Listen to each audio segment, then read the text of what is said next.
আমি একসময় মনে করতাম যে আমরা একসাথে কারাগারে ছিলাম, বিএনপি, জামাত, হিজবুত তাহরীর, হেফাজত, সবাই। তো আমি কারাগার বের হয়ে চিন্তা করলাম যে যেহেতু আমরা একসাথে কারাগারে ছিলাম, এবার একসাথে আমরা দেশ গড়বো। কিন্তু দেখলাম শুধু একমাত্র জামাত, শিবির, বিএনপি, হেফাজত, আমাদের সাক্ষাৎটাও যেদিন কোর্ট হাজির ওই দিন সাক্ষাৎ আমাদের। বাইরের থেকে মনে হয় আমাকে পছন্দ করে শুধু ইসলামপন্থী, দ্যাটস নট ট্রু। আমার স্টুডেন্টের যারা নাস্তিক তারাও আমাকে পছন্দ করে, যারা ট্রান্স আদর্শে পছন্দ মানে সামওয়াট ইনফ্লুয়েন্স তারাও আমাকে পছন্দ করে, যারা সমকামী আদর্শে ইনফ্লুয়েন্স তারাও কিন্তু আমাকে পছন্দ করে। তারা কি আসলে সরকার ফেলে দিতে পারবে নাকি পারবে না, এটা তারা খুব ক্লোজলি অবজার্ভ করতে থাকে।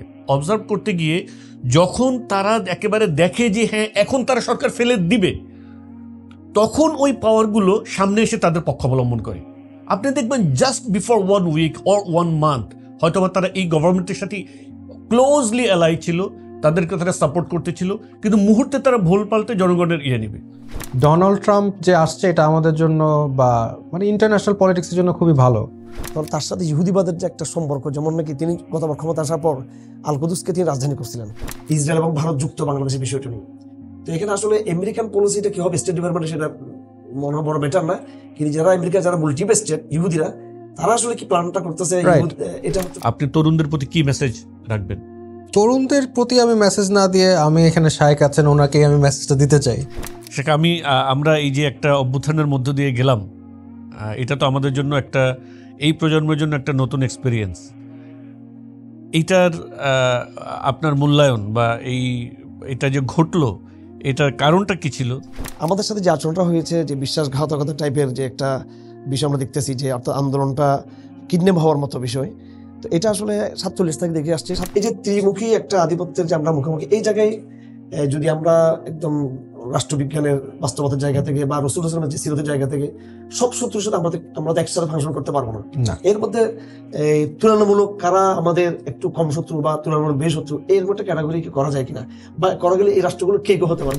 সেই আমেরিকা যখন র্যাবের উপরে স্যাংশন দিছে, জেলে থালাবাটি বাজিয়ে উৎসব করতেছে, সেই বন্দিরা যারা বন্দী হয়েছে তাদের বানানো আইনের কারণে সাধারণ মানুষ হিসাবে, জনগণের পক্ষে, মুসলিম হিসাবে, মুসলিম জাতির পক্ষে আসলে আল্লাহ ছাড়া কেউ নেই।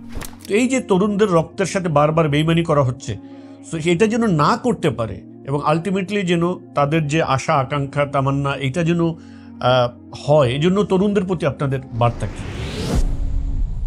আলহামদুলিল্লাহ ওয়াসসালাতু ওয়াসসালামু আলা রাসূলিল্লাহ ওয়া মান তাবিআহুম বিইহসান ইলা ইয়াউমিদ্দিন।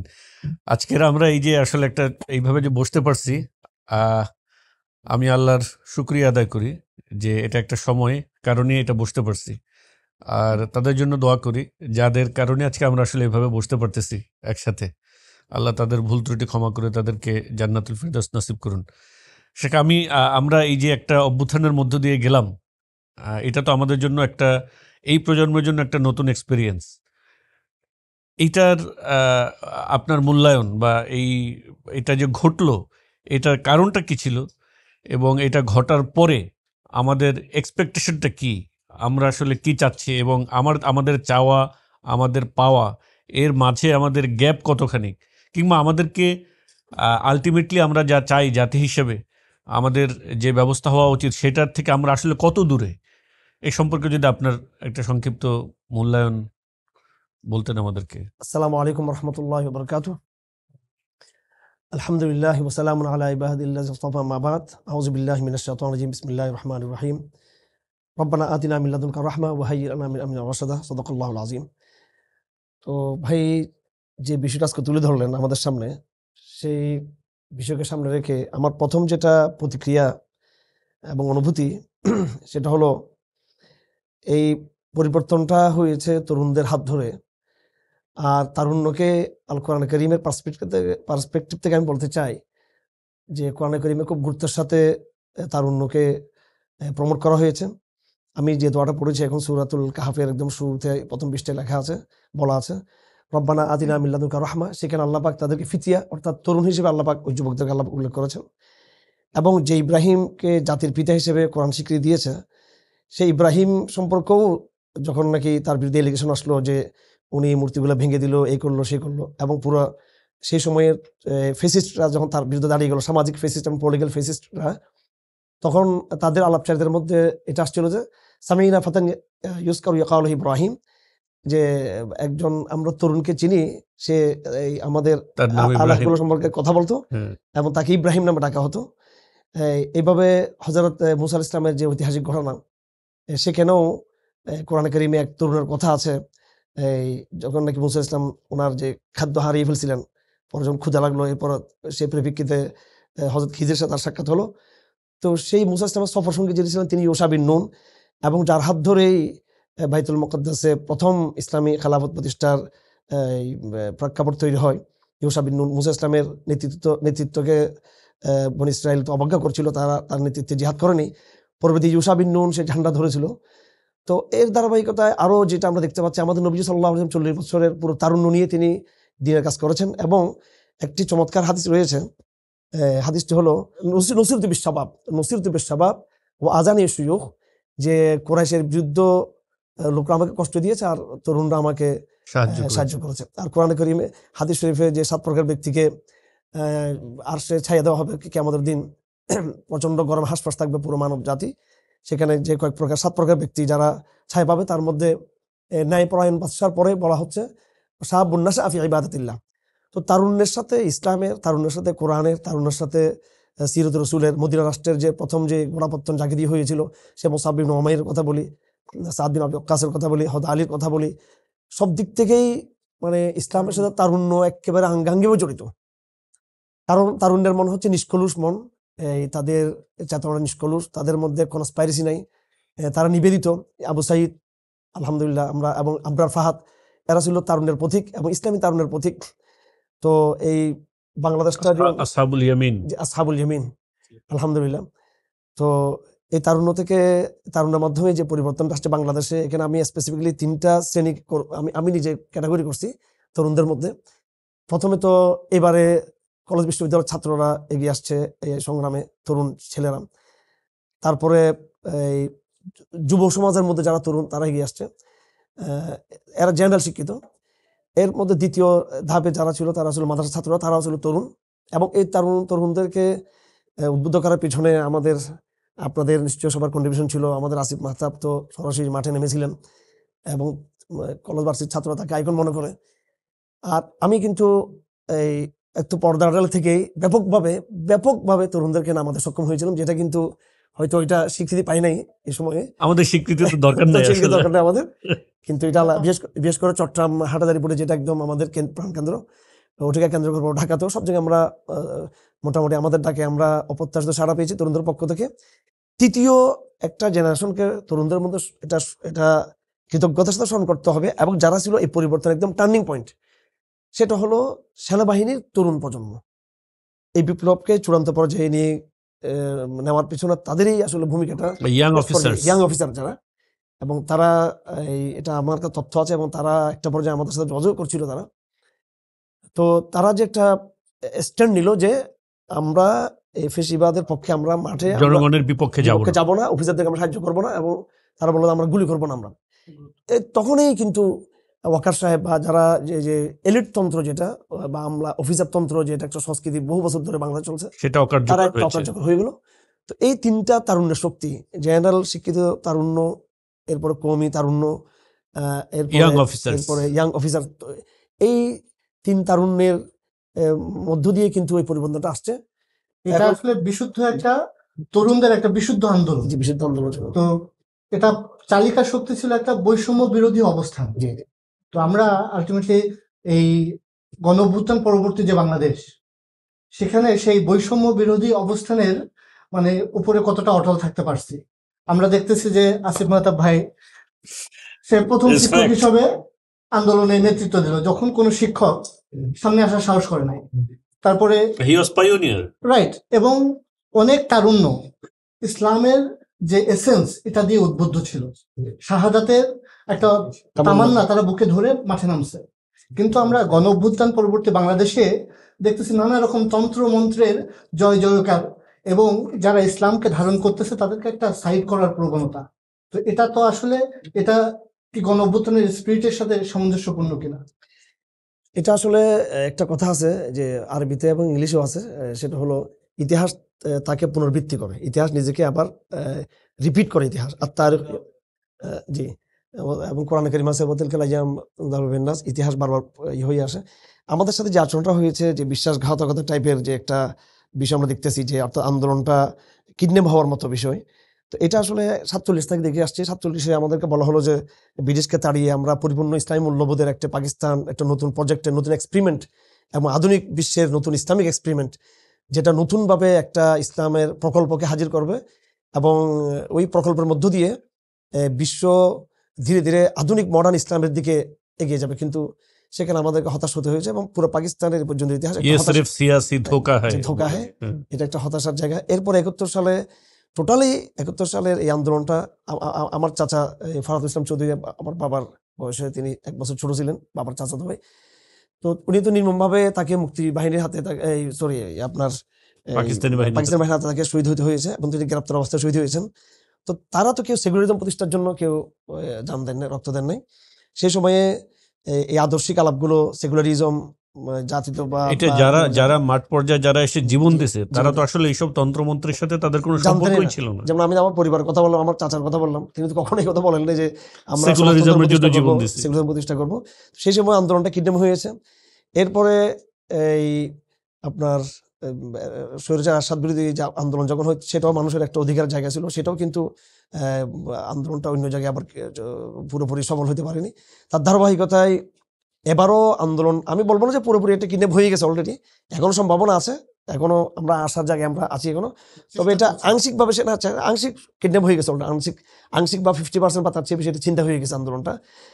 দেখা যাচ্ছে যে গণমানুষের রক্ত আর দায় দায়িত্ব যারা আছে, এলিটদের ক্ষমতা এবং বিদেশি আধিপত্যের নতুন রিপ্লেস।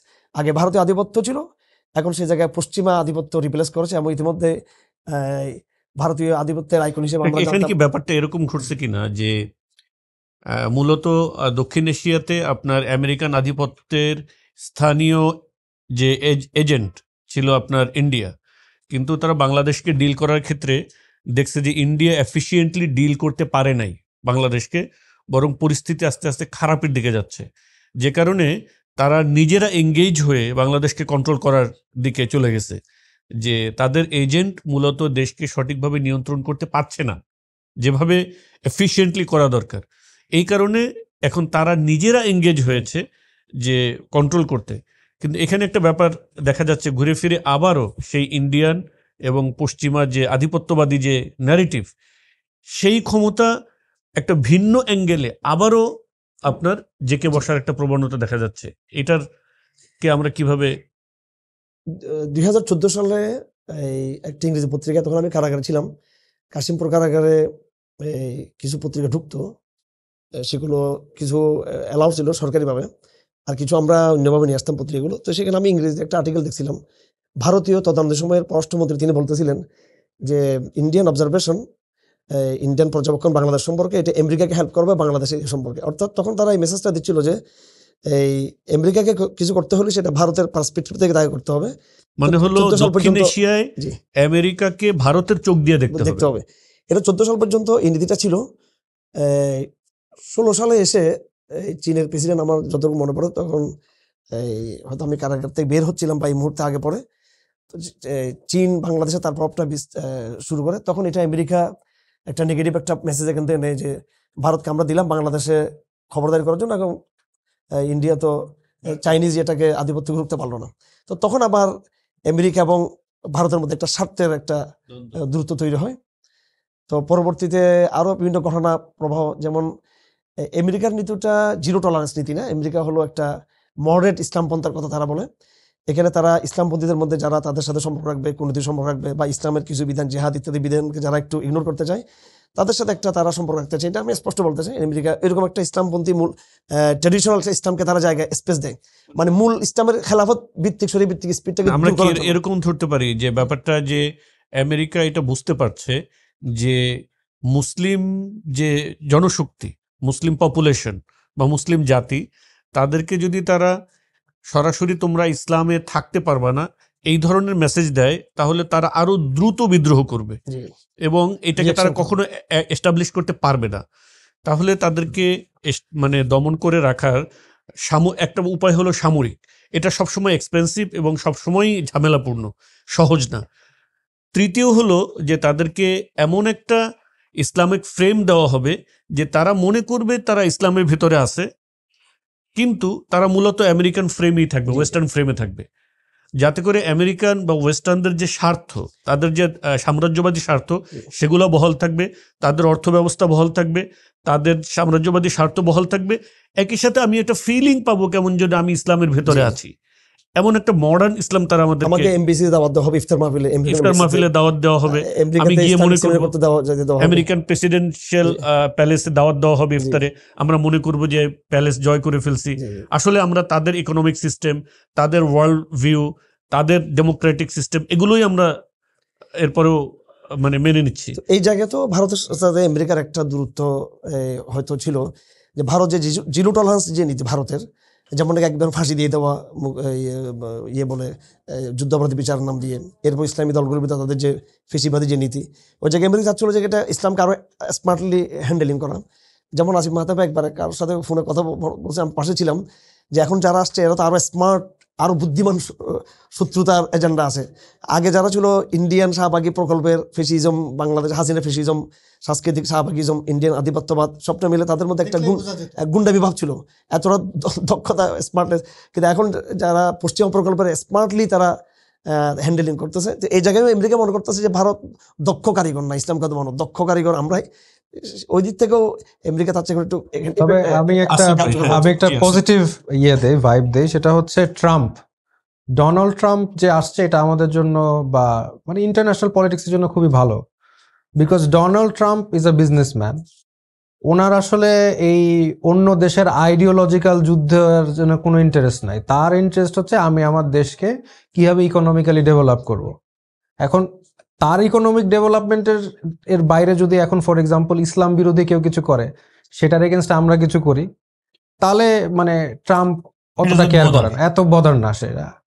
বাট এটা হচ্ছে আমাদের পজিটিভ দিক। এবং ট্রাম্প এবং ইলন মাস্ক দুজনে এসে কি বললো, যে এই ট্রান্সজেন্ডারিজম, এই বিকৃত চিন্তা ভাবনা যা আছে, এগুলোর বিরুদ্ধে আমরা আইন পাশ করব। এবং ট্রাম্প ভার্বেটাম যে কথাটা বলেছে, যে কোনো সিরিয়াস দেশ ছেলেকে মেয়ে কিংবা মেয়েকে ছেলে মনে করে না।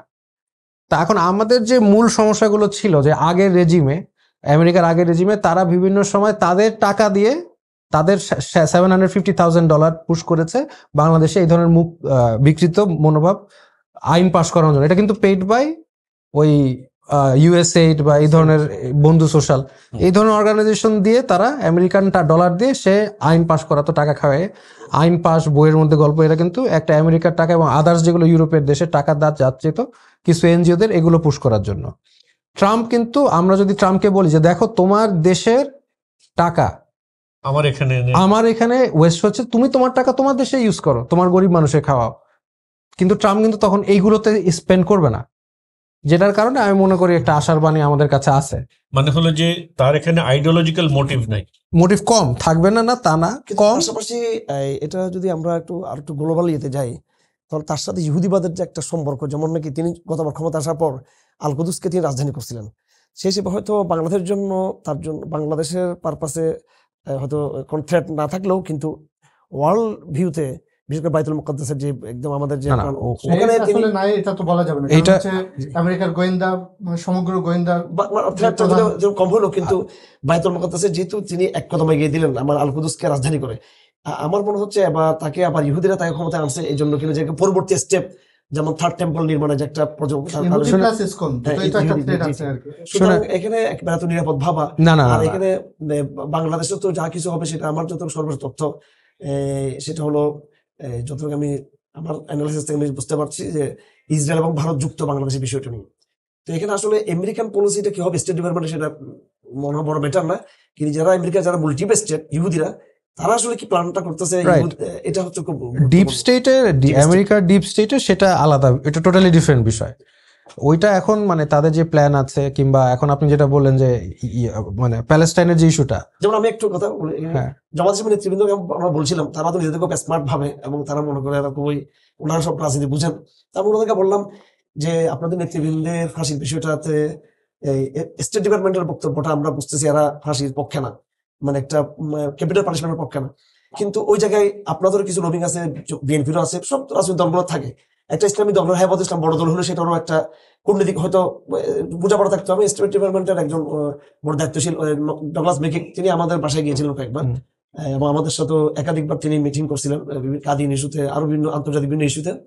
তো স্টেট ডিপার্টমেন্টের একটা যোগাযোগ রাখে, কিন্তু আমি জমাত নেতৃবৃন্দকে জিজ্ঞেস করছিলাম যে স্টেট ডিপার্টমেন্টে একটা যোগাযোগ থাকা সত্ত্বেও এবং এমবেসির সাথে একটা আপনাদের ভালো সক্ষম থাকা সত্ত্বেও কেন ওনাদের ফাঁসিগুলো হচ্ছে একের পরে?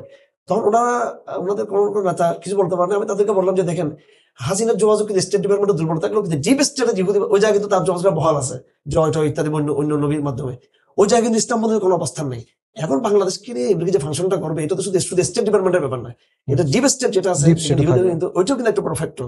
হয়তো ওরা তারা এমবিসি থেকে একটা বক্তব্য দিবে, উদারবাদী বক্তব্য দিবে, কিন্তু আসলে কিন্তু মূল খেলাটা ইহুদিরা কিন্তু খেলে দিবে কিনা বাংলাদেশে, এই থ্রেট গুলো কিন্তু একেবারে পলিটিক্যাল সায়েন্সের জায়গা থেকে রয়ে যাচ্ছে আমাদেরকে। না, থ্রেট তো থাকবে, আমি বলছি মন্দের ভালো ফার্স্ট অফ অল, আর থ্রেট তো থাকবেই। এখন থ্রেট তাদের ইন্টারেস্ট যেগুলো আছে সেগুলো তারা অ্যাচিভ করতে চাবে, এটা সাধারণ। সেখানে আমাদেরও তো পলিসি থাকতে হবে, আমাদেরও মানে নিজেদের ডিফেন্স করার পদ্ধতি থাকতে হবে।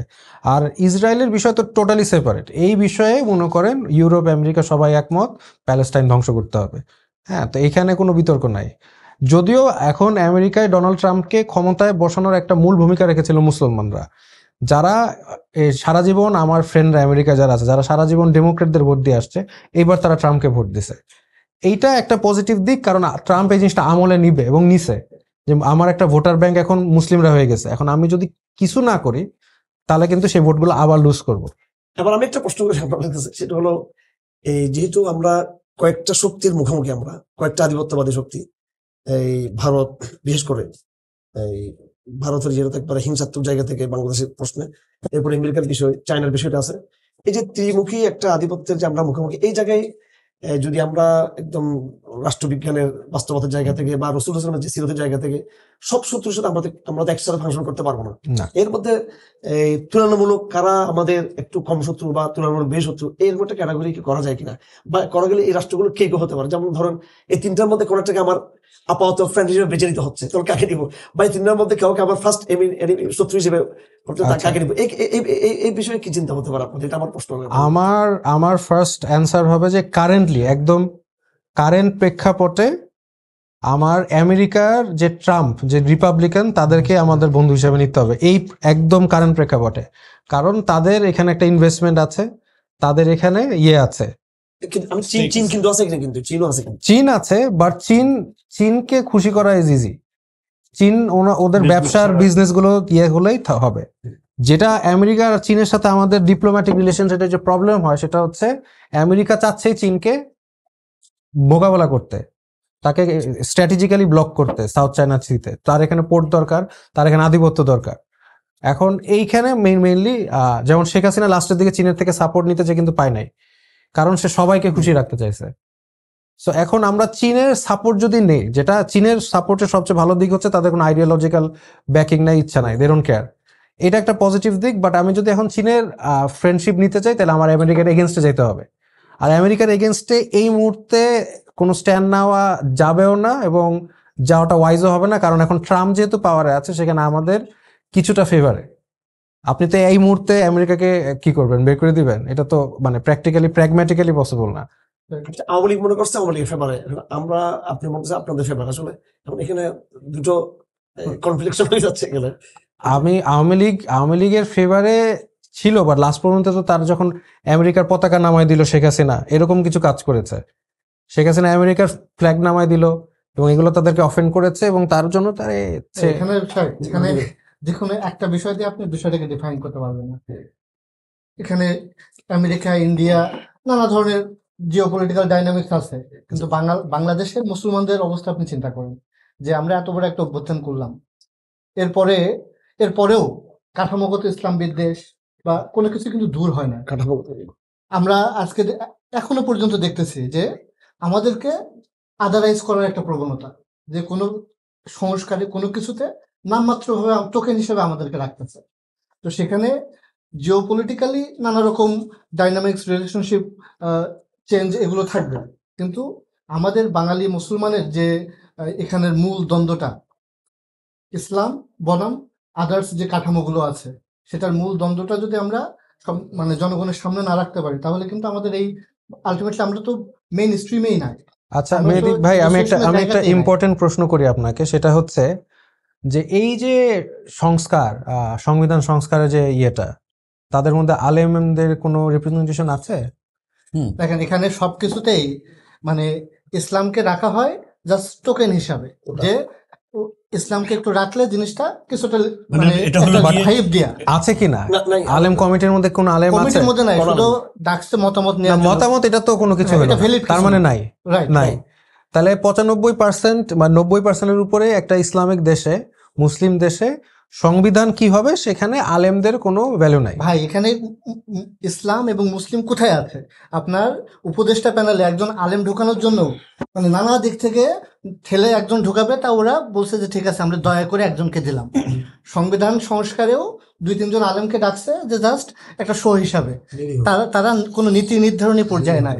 তার মানে এখানে মুসলমান রক্ত দেবে, মুসলমান আন্দোলন করবে, আত্মত্যাগ করবে, কিন্তু আলটিমেটলি তাদেরকে ডিসিশন মেকিং এর জায়গায় রাখা এই হবে না। জায়গাটাতে আমার একটা ইয়ে আছে, সেটা হলো আমার একটা ওপিনিয়ন এবং আরেকটা হলো আপনাদের কাছে প্রশ্ন। সেটা হলো মূলত আমরা এখানে ফরেন স্টেটগুলোর ভূমিকা কি, তাদের সাথে আমাদের কি সম্পর্ক হবে বা না হবে, কেমন হওয়া উচিত, এটা ছিল আমাদের লাস্ট বিষয় যেটা আমরা কথা বলছিলাম।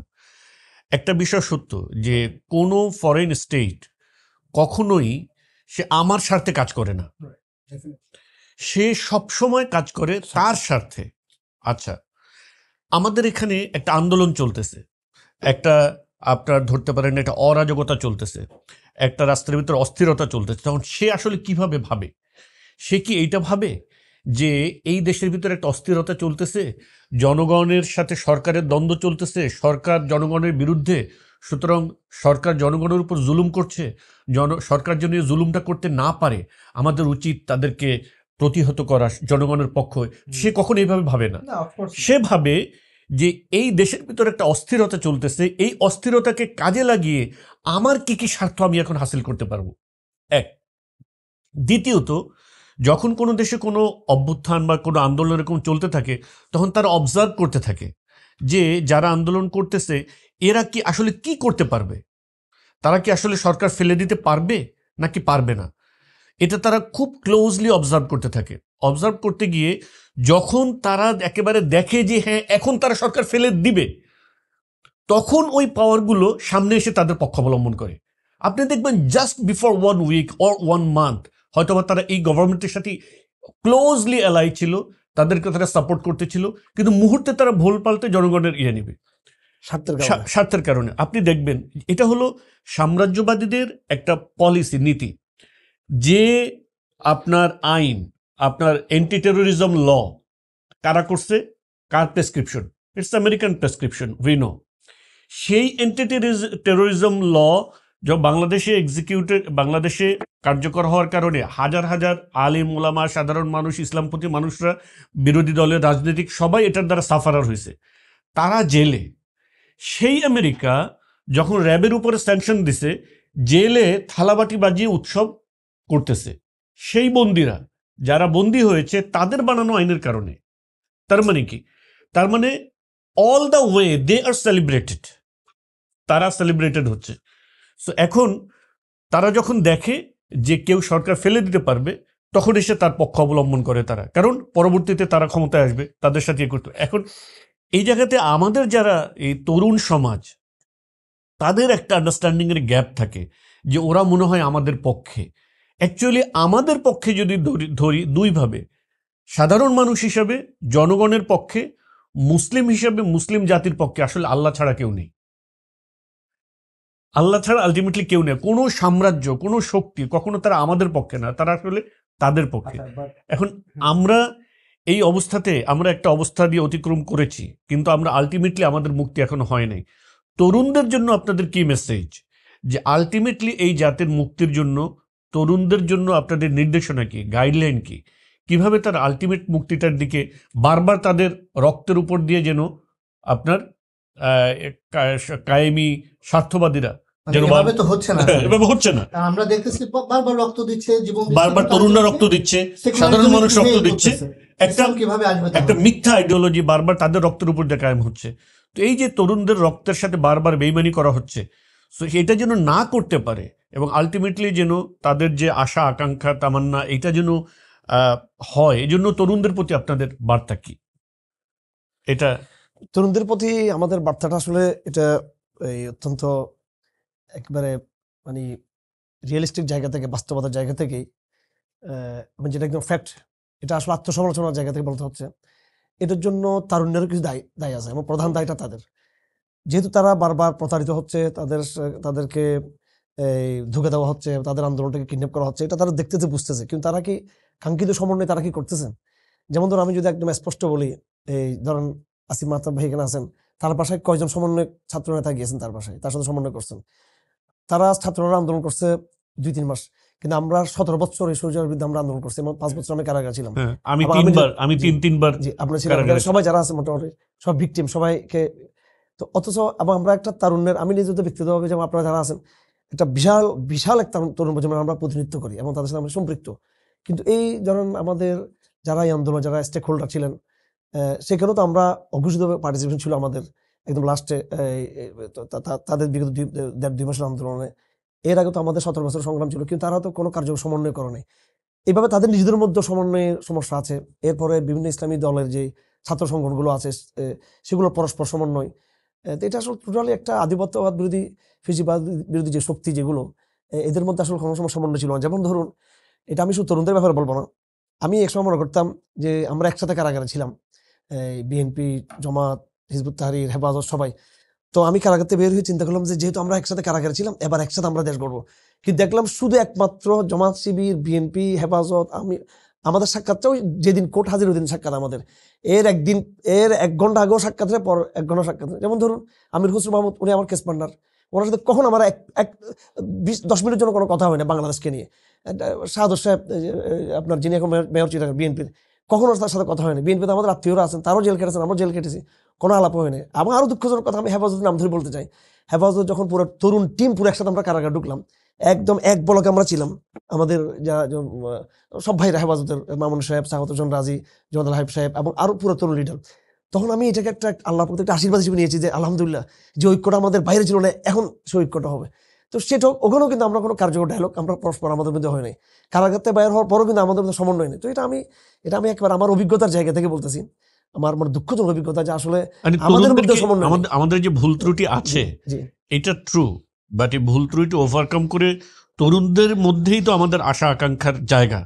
সো তাদের ভুল ত্রুটিগুলোকে অ্যাড্রেস করে তাদেরকে এটা ইমিডিয়েটলি সকল তরুণ পক্ষকে, এমনকি সেখানে আর্মির যারা, এদের একটা অংশ, কওমি সমাজের যারা আছে এরা, এবং যারা জেনারেল শিক্ষিত, সকল তরুণদেরকে নিয়ে একটা এই কি বলে এটাকে, প্ল্যাটফর্ম হোক না হোক, কিন্তু একটা গণডাইলগের একটা ব্যবস্থা করতে হবে, আলাপ হোক। এখানে আমরা তরুণরা বসি, ঢাকাতে আমরা বসি, বারবার বসি, সপ্তাহে বসি, আমরা আলোচনা শুনি। যেমন ধরেন আমি নাম ধরে বলি, কথার কথায়, জামাত ইসলামীর এখন দায়িত্বে ছিলেন, যিনি শিবিরের সভাপতি ছিলেন, শফিকুল ইসলাম মাসুদ, তাকে জামাত শিবির তাকে একটা ভালো একটা আইকন তাকে মনে করা হয়। আমি তো একসাথে আমি কারাগারে মাস ছিলাম, একসাথে আমরা নামাজ পড়ছি, একসাথে আমরা এই যে কি বলে যেটাকে আমরা সলাতুল কি বলে কিয়ামুল করছি, এবং কিয়ামুল শেষে যেটা বলা হয় যে কোনো জানা পড়তাম, কান্নাকাটি করতাম, সরকারের বিরুদ্ধে একসাথে কোনো নাজেলা পড়ছে। হ্যাঁ, সরকার যাওয়ার পরে নিজেদের মধ্যে আর কোনো তখন শিবির ছেলেরা পড়তো যে আলহামদুলিল্লাহ, যে হেফাজত হারুন সাহেব আমাদের শহীদ ভাইয়ের সাথে, আর আমাদের ছেলেরা বলতো যে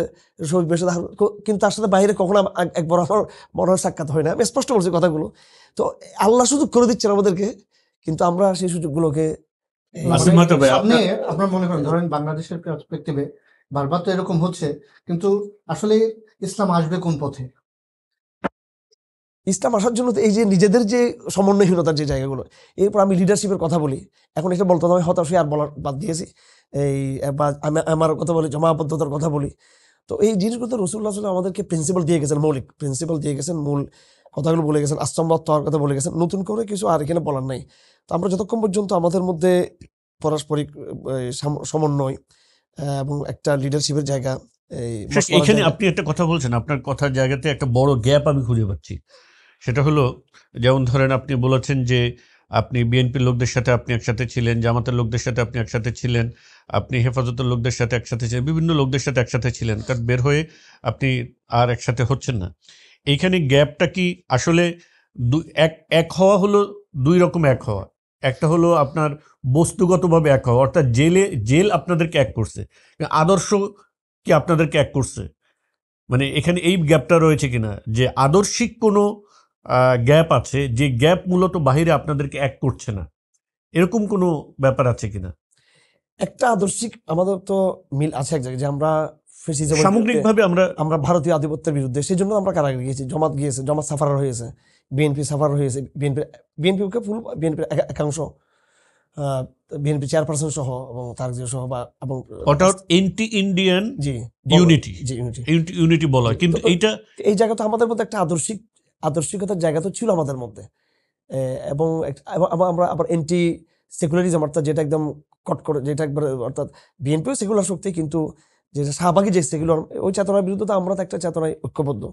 কিন্তু এটা আসলে একটা মনের, এটাকে একটা সাইকোলজিক ইয়েতে মনস্তাত্ত্বিক সমস্যা।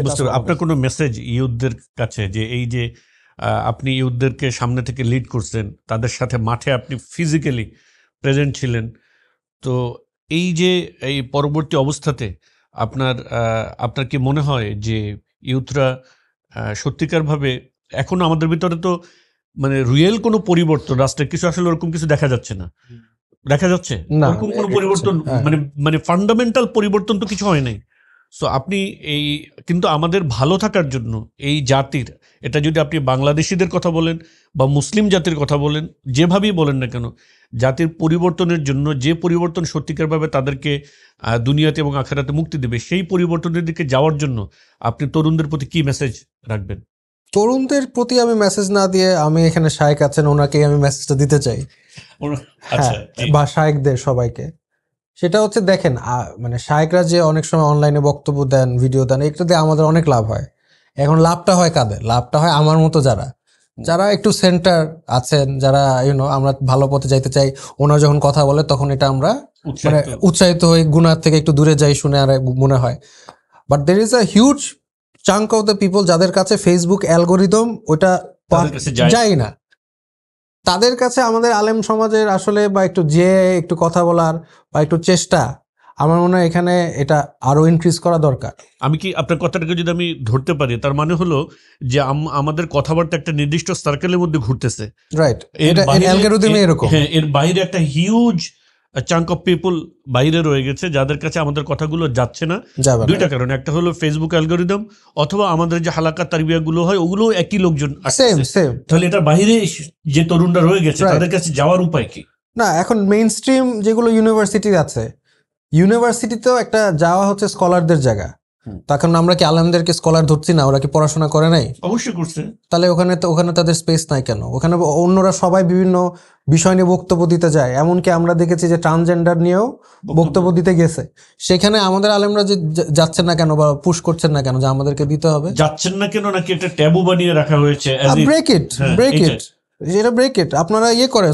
স্টুডেন্টরা তো যদি কেউ অর্গানাইজ করতে চায়, কারণ আমি আপনাকে ফাঁকে আমি 14 তারিখে দাওয়াত দিতেছি, শেখ তো আছেন, আমিও আছি জাহাঙ্গীরনগরে ইনশাআল্লাহ।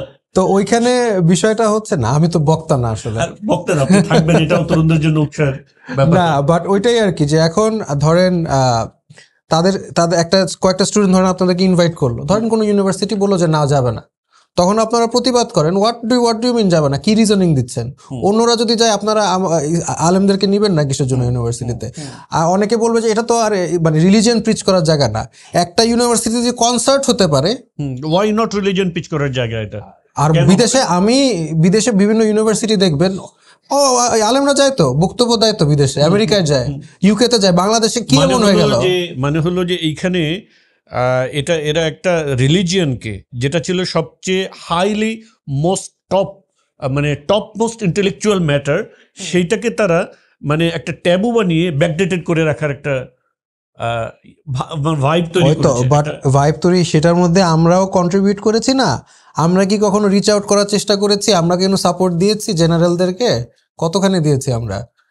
ওকে, তার মানে হলো যে আমাদেরকে ইউনিভার্সিটিগুলোকে রিচ আউট করতে হবে। একটা পয়েন্ট ইউনিভার্সিটিকে এবং ইউনিভার্সিটি স্টুডেন্টদেরকে দেখা যাচ্ছে তারা অনেকেই ইন্টারেস্টেড, বাট তারা এখন যে একটা রাজনৈতিকভাবে একদম স্ট্রাকচার অনুযায়ী একটা প্রপাগান্ডা চালানো হয়েছে যে আলেম মানেই তারা হচ্ছে ব্যাকডেটেড, তারা হচ্ছে ইসলাম মানে সরি এই কোনো বিষয়ে কোনো কিছু জানে না, বিজ্ঞান প্রযুক্তি কিচ্ছু বুঝে না, তাদের কি বুঝবে?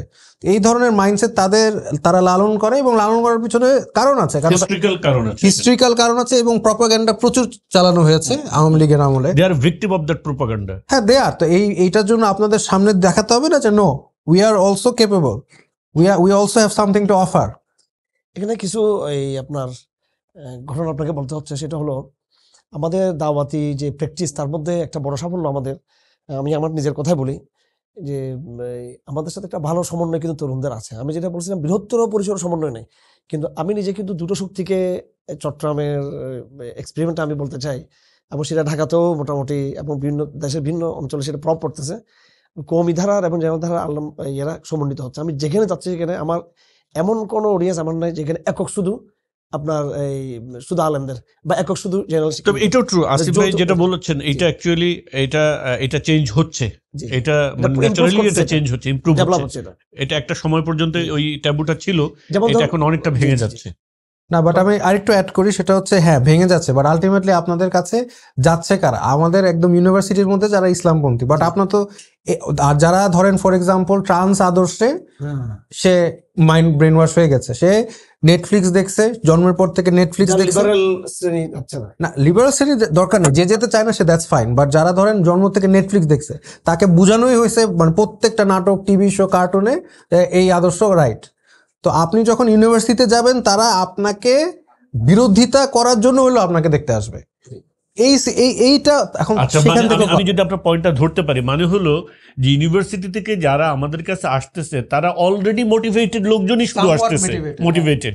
মানে আমাদেরকে যাইতে হবে এমন একটা মিক্সড অডিয়েন্সে যেখানে আমাদের কাজে যারা মোটিভেটেড তারা থাকবেই, আর একদল লোক যারা অ্যাকচুয়ালি মোটিভেটেড না, নট এট অল, কিন্তু তারা সামহাউ আচ্ছা আসছে কি বলছে শুনি, এবং আপনার বিরোধিতা করার জন্য যারা আছে তারাও আমাদের জন্য পজিটিভ। ছোট একটা নজির আছে যে বিগত দিনে আমরা যতগুলো সেমিনার সিম্পোজিয়াম করছি তার মধ্যে বেশিরভাগ ছিল এটা একটা আমাদের একটা দুর্বলতা, শুধু আমাদের যারা মোটিভেটেড শ্রেণী তারাই আসছে। কিন্তু একটা ভিন্ন একটা ঘটনা ঘটছে ফরিদপুর মেডিকেলে।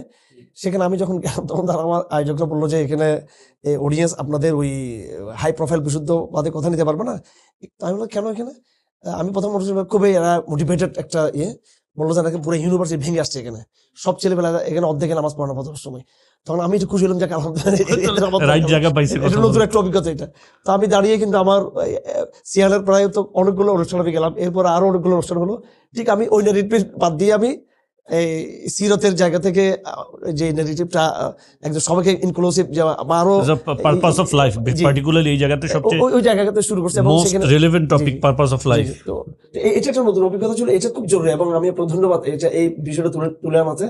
এখানে আমাদের যারা দায়ীরা আছেন, আমাদের ডক্টর মাদি ভাই আছেন এবং আমাদের রফিক ভাই আছেন, ওনাদেরকেও এই দুটো অডিয়েন্স করতে হবে। একটা হলো ওই বিশেষ অডিয়েন্সটা লাগবে, কারণ এই মোটিভেশন দরকার, ওনাদের তো ইমপ্রুভমেন্ট দরকার, এটা কোর অডিয়েন্স হবে। আর একটা মাস অডিয়েন্স যেখানে আমরা সবাইকে সম্পৃক্ত রাখবো, অর্থাৎ সেটা থাকবে গণ সেমিনার টাইপের। এটা আমাদের আয়োজন না, আমাদের বাবলের বাইরে আমাদের বাইরে, মানে আমাদের নিজস্ব আয়োজন থেকে হবে না, সেটা তাদের ডাকে তখন এগুলো আমরা ঢাকাতে একদম মাঠে নামতে পারি, খোলা মাঠে, মুক্ত মাঠে হতে পারি, সেখানে এক পাশে মেয়েরা থাকবো, কথার কথায়। আমি একটু অ্যাড করি, আমাদের নিজস্ব আয়োজনগুলো হবে টোটালি একবারে মোটিভেটেড আয়োজন। আমি একটু অ্যাড করি, সেটা হচ্ছে দেখেন আমার যে যারা আমাকে পছন্দ করে তার মধ্যে কিন্তু মানে বাইরের থেকে মনে হয় আমাকে পছন্দ করে শুধু ইসলামপন্থী, দ্যাটস নট ট্রু। আমার স্টুডেন্টের যারা নাস্তিক তারাও আমাকে পছন্দ করে, যারা ট্রান্স আদর্শে পছন্দ মানে সামওয়াট ইনফ্লুয়েন্স তারাও আমাকে পছন্দ করে, যারা সমকামী আদর্শে ইনফ্লুয়েন্স তারাও কিন্তু আমাকে পছন্দ করে। সমকামী আদর্শে আপনারা কেমন পছন্দ করে? বিকজ আমি তো মানে আমি যেগুলো বলতেছি, আমি যখন আমাকে যখন কেউ চিনতো না ক্লাসে, তখন আরো বেশি পছন্দ করতো, কারণ আমি তো তাদেরকে আমি আমার ভিউটা বলছি, আমি এভাবে বলি না যে ওকে তুমি রং, এরকম একজন প্রতিবাদী ব্যক্তি হিসেবে না, আমি অ্যাজ আ ফিলোসফার আমি বলি যে এটা হচ্ছে এই দর্শন, এটা হচ্ছে এই দর্শন, এটার এই বেনিফিট, এটার এই বেনিফিট, এখন তুমি ডিসাইড করো তুমি কোনটা নিতে চাও। তবে এটা ঠিক যে আপনি যদি আপনার আইডিওলজিতে স্ট্রং থাকেন, আপনার অপোনেন্টও আপনাকে একটা পর্যায়ে সমীহ করতে পারবে। নট অনলি আইডিওলজি, দেখেন আরো অনেকগুলো বিষয় আছে। একটা হলো পার্সোনাল ইন্টিগ্রিটির ব্যাপার আছে, অনেস্টির ব্যাপার আছে, ক্রেডিবিলিটির ব্যাপার আছে, অনেকগুলো বিষয়। রাসূলুল্লাহ সাল্লাল্লাহু আলাইহি সাল্লামকে তো তার এনিমিরা পছন্দ করতো না, as a person they used to like him, ঠিক আছে, আদর্শিক কারণে তার অপোনেন্ট ছিল, কিন্তু as a person they use to like him. So ব্যাপারটা এরকম। জিনিসটা এরকমই, বাট এখানে বিষয়টা হচ্ছে আমি কিন্তু জিনিসটা হচ্ছে এরকম না যে তার উপর আমার আদর্শ চাপিয়ে দিচ্ছি। আপনি আমার যে ফিলোসফিক্যাল পজিশন বা ইসলামের যে ফিলোসফিক্যাল পজিশন, এটা নিয়ে আমি এতটুকুই কনফিডেন্ট যে আমি আমারটা সত্য, রাইট? সো আমার যেহেতু সত্যটা আছে, এখন আমার তার উপর চাপিয়ে দেওয়ার আমার কোনো আগ্রহ নাই। ইনফ্যাক্ট আদর্শ আসলে চাপিয়ে দেওয়া যায়ও না। মানে exactly. আপনি রাজনৈতিক ব্যবস্থা একটা দেশে সেটা different এস্টাবলিশ কথা। করতে পারেন, কিন্তু সেটা ব্যক্তির different উপরে কথা। আদর্শ কখনো চাপিয়ে দেওয়া যায় না। আপনাকে ধন্যবাদ শেখ, আপনাকে আন্তরিক কৃতজ্ঞতা। আজকের আমরা ভেরি কি বলে ক্যাজুয়াল, মানে ভেরি আনঅফিসিয়াল বলতে গেলে অনানুষ্ঠানিক আমরা বসে একটু গল্প সল্প করলাম। এটার মাধ্যমে আন্তরিকতায় ভরপুর। আলহামদুলিল্লাহ, আশা করি আমাদের তরুণ যুবকরা এটার মাধ্যমে অনেক কিছু জানতে পারবেন, শিখতে পারবেন এবং বুঝতে পারবেন। এবং অন্য কোথাও, অন্য কোনো দিন, অন্য কোনো বিষয় নিয়ে আবার ইনশাআল্লাহ আমরা এরকম আনঅফিসিয়ালি আবার চলে আসবো ইনশাআল্লাহ কোনো এক সময়। সবাইকে ধন্যবাদ। আসসালামু আলাইকুম ওয়া রাহমাতুল্লাহি ওয়া বারাকাতুহু।